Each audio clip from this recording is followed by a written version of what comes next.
بسم اللہ الرحمن الرحیم۔ السلام علیکم، میرا نام ہے ذیشان عثمانی۔ بہت سے لوگ ٹائم لینڈرز کے بارے میں پوچھتے ہیں، میں ان کے بارے میں بتاتا بھی رہتا ہوں۔ جب میں امریکہ سے پی ایچ ڈی کر کے 2009 میں پاکستان واپس آیا تو میں نے سوچا کہ بڑا زبردست کام کر لیا ہے اور اب تو دنیا میرے پاؤں کے نیچے، پی ایچ ڈی کر لیا ہے، فل برائٹ کے اوپر کے چاہیے۔ علم کے 4 درجے ہوتے ہیں۔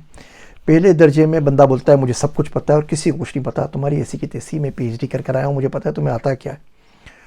پھر دوسرا لیول آتا ہے، اس میں بندہ بولتا ہے کہ ہاں مجھے بہت ساری چیزیں آتی ہیں لیکن شاید کوئی 2-4 چیزیں شاید ہوں جو شاید مجھے نہ آتی ہوں۔ تیسرا درجہ آتا ہے، اس میں بندہ بولتا ہے کہ مجھے تھوڑا سا پتہ ہے اور بہت ساری چیزیں ہیں جو مجھے نہیں پتہ۔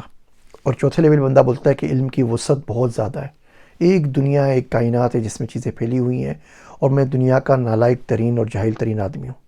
یہ چوتھا لیول آ جائے نا، پھر وہ انسان کہلانے کے لائق ہوتا ہے۔ تو خیر میں تو پہلے لیول کے اوپر ناچ رہا تھا، دوڑ رہا تھا، 2009 کے اندر واپس آ گیا تو کسی اللہ کے بندے نے مجھے بولا، وہ طاہر فاروقی صاحب نے میرے خیال سے وہ مل گئے کہیں پہ، انہوں نے بولا یہ ٹائم لینڈرز کا کورس کر لیجئے، یہ امین الدین بھائی سے مل لیجئے اور یہ کورس کروا رہے ہیں۔ وہ رنگون والا ہال کے اندر محمد علی سوسائٹی کے پاس کراچی میں کوئی کورس کروا رہے تھے۔ میں نے بولا ہاں آئے بڑھے نا، میں ساری سرٹیفکیشن کر آیا ہوں، اتنے سارے ماسٹرز ہیں، پی ایچ ڈی امریکہ سے پڑھا ہوا ہوں، اتنی پبلیکیشنز ہیں، کتابیں لکھی ہوئی ہیں، پتہ نہیں کیا پڑھا رہے ہوں گے۔ میں نے سب کچھ وہ دیپک چوپڑا، روبن شرما وغیرہ سب کو بھگتایا ہوا تھا۔ تو میں نے کہا یار ٹھیک ہے یار، کوئی مسئلہ نہیں، جا کے دیکھ لیتے ہیں مولوی صاحب کو۔ اچھا جو اس ورکشاپ میں گیا، یہ میری زندگی کی مشکل ترین ورکشاپ اور 3 دن تھے۔ میں نے تو ان کا گریبان پکڑ لیا بھائی صاحب، میں وہ کوٹ رہا تھا وہاں پر، کیونکہ جو کچھ وہ فرما رہے تھے مجھے ایسا لگا کہ میرے زندگی کے جو بھی 31-32 سال لگائے تھے سب کے سب ان 3 دنوں میں برباد ہو گئے۔ پوری زندگی اپنی آنکھوں کے سامنے زیرو ہو گئی۔ میں کس چیز کے پیچھے بھاگ رہا تھا، کرنا کیا تھا، کرنا کیا چاہ رہا تھا، ویژن کیا ہونا چاہیے تھا، پرپس کیا ہونا چاہیے تھا، گول کیا ہونا چاہیے تھا، ایک اچھا عبداللہ کسے کہتے ہیں، ایک اچھا بندہ کسے کہتے ہیں، ایک اچھا شوہر کسے کہتے ہیں، ایک اچھا انسان کسے کہتے ہیں، ایک اچھا باپ کسے کہتے ہیں، ایک اچھا شہری کسے کہتے ہیں، مجھے تو پتہ ہی کچھ نہیں تھا۔ میں تو اپنے پیسہ کمانے کی دھن میں اور ایک سے ایک نئے سے نئے ایوارڈ لینے کی کوشش کے اندر مگن تھا۔ تو بہت کچھ سیکھنے کا موقع ملا، بہت ہی زیادہ تکلیف دہ پروسیس میرے لیے تھا۔ بعد میں پھر جا کے ان کی ٹائم مینجمنٹ کی ورکشاپ کر لی، پھر سلیپ مینجمنٹ کی ورکشاپ کر لی، پھر نیگوسیشن اسکلز کی ورکشاپ کر لی، پھر باقی ورکشاپس، پھر ان سے کافی عرصہ ہو گیا، اب یہ تقریباً 15-16 سال کا تعلق ہے۔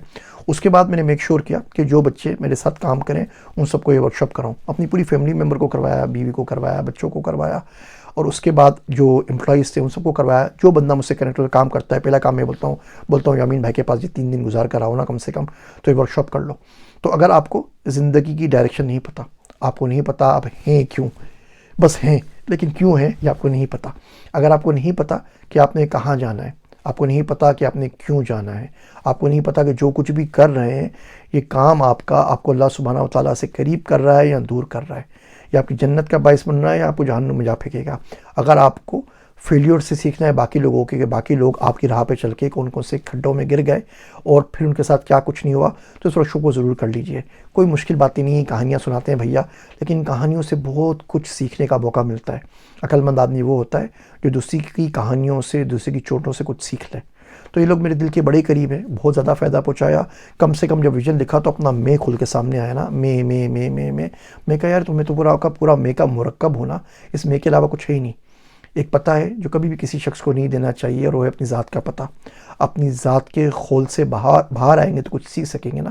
وہ شاعر کہتا ہے کہ تو اکیلا ہے بند ہے کمرہ، تو اکیلا ہے بند ہے کمرہ، اب تو چہرہ اتار کر رکھ دے۔ جب بھی اس چہرے کو اتارنے کی نیت ہوتی ہے آپ لوگوں کے پاس آ کے کچھ ویڈیوز بنا دیتا ہوں۔ مشکل باتیں انشاءاللہ زندگی میں کبھی نہ کبھی سمجھ میں آ جائیں گی، میرے واسطے دعا کیجیے گا۔ میں ہوں آپ سب کا ذیشان عثمانی۔ ٹائم لینڈرز کا لنک نیچے دے رہا ہوں، یامین بھائی کی پروفائل کا لنک بھی شیئر کر رہا ہوں، انہیں ضرور فالو کیجیے۔ کچھ ہی لوگ ملک میں رہ گئے اس قابل کہ ان کو فالو کیا جائے، ان سے کچھ سیکھا جائے، ان میں سے یہ ایک ہے۔ السلام علیکم۔